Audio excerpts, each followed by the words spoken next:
तोरी कौम 15वीं सदी के आखिर तक मकबूल हुए। वो पक्तिया की वादी आरोब और वादी कूरम के दरमियान खाना बदोशों के अंदाज में घूमते थे। वो सर्दियों में हिजरत करते, वादी कूरम को उबूर करते जो इस वक्त बंगश आबाद थी, और दरियाए सिंध तक सफ़र करते। ऐसा लगता है कि तोरी हर साल गर्म मौसम के दौरान वादी कूरम की तरफ हिजरत करते थे।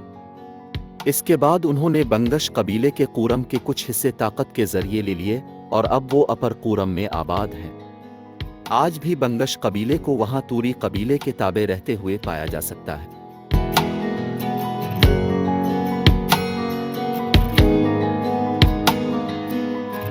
मुगल शहंशाह बाबर ने अपनी 1506 की डायरी में कूरम में तोरियों का जिक्र किया है। 18वीं सदी में तूरी और उनके कजिन कबीले जाज़ई का वादी कूरम के बंगश के साथ झगड़ा हुआ जो इस वक्त दुरानी सल्तनत का हिस्सा था, और कूरम वाल वाफगान 1879-80 की दूसरी जंग के बाद अंग्रेज़ों के मातहत था। तोरियों ने प्योर पास, शलवजान और मिलाना पर कब्जा करने में कामयाबी हासिल की। इस इलाके के बंगश को जुनूब मशरिक की तरफ मीरान जई वादी की तरफ धकेल दिया और आखिरकार तोरी बालाई कूरम के वादी में आबाद हो गए।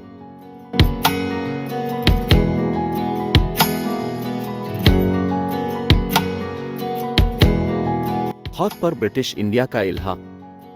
कोहाट के बरतानवी हिंदुस्तान के साथ इल्हाक के बाद तोरियों ने दूसरे कबीलों के साथ मिलकर बार बार मीरानजई सरहद को हरासा किया, कोहाट के बंगश और खटक गांव पर हमला किया। 1854 में उन्होंने एक मुआहिदा किया, लेकिन उनके छापे जारी रहे, अगरचे तजीरी इक़दामात का सहारा नहीं लिया गया, क्योंकि इस कबीले को अफ़गानिस्तान के अमीर के कंट्रोल में रखा गया था।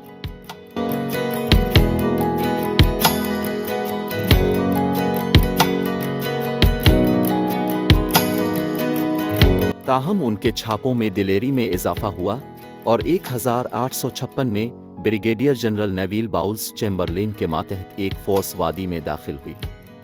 इसके बाद मुआवजा जिसकी अदायगी की जमानत गवर्नर गुलाम जान ने दी थी वसूल किया गया। तोरियों ने 8,630 रुपये अदा करने पर रजामंदी जाहिर की। 1859 में तोरियों ने काबुल खेल वजीरों के खिलाफ बरतानवी मुहिम में शमूलियत इख्तियार की, लेकिन इस कबीले के साथ उनकी दुश्मनी ने बाद में बहुत ज़्यादा मुश्किलात पैदा की। बरतानवी इलाके में वजीरों की तरफ से तूरी के जराइम के लिए इंतकामी कार्रवाइयाँ की गईं।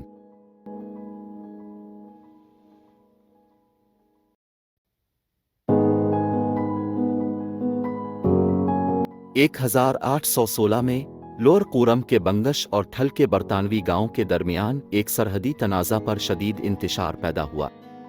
1877 में तरक्कूरम के गवर्नर शहबाज खान की जाबिराना इंतज़ामिया से नाराज़ हो गए, और जब अमीर ने उनसे 50,000 रुपये, हर बालिग औरत पर 5 रुपये पोल टैक्स और 6,000 भर्ती करने वालों को उनके खिलाफ जंग में भर्ती करने का मुतालबा किया, अंग्रेज़ों ने बगावत की और पहाड़ियों की तरफ भाग गए।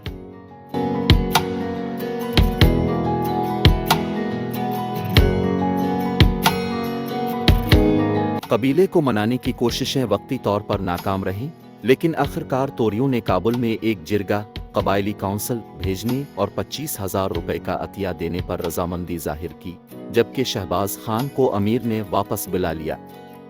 नवंबर 1878 में एक कालम जनरल रॉबर्ट्स की क़यादत में ठल से करम में दाखिल हुए और इसी महीने की 25 तारीख को करम कला पर कब्जा कर लिया।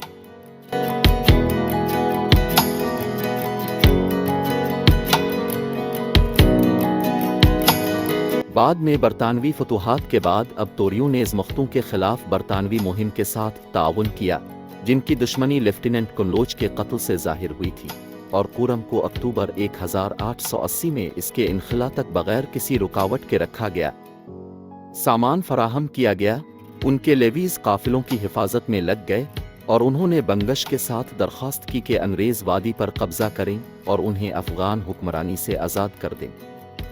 लेकिन अंग्रेज़ों ने मुल्क को खाली करने का इंतखाब किया और कबीले को आज़ाद करार दे दिया गया।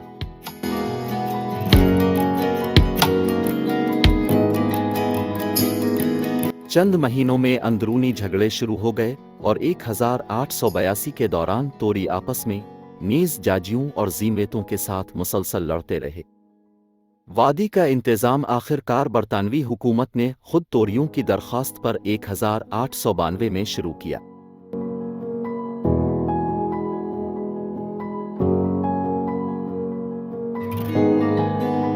अगरचे बरतानवी हुकूमत के साथ उनके इब्तिदाई मामलात हंगामा आराई की तरफ माइल थे और वो 1851 और 1855 की मीरानज़ई मुहिम्मात में शामिल थे, लेकिन उनके खिलाफ खुसूसी तौर पर भेजी जाने वाली वाहिद मुहिम 1856 की कुरम मुहिम थी।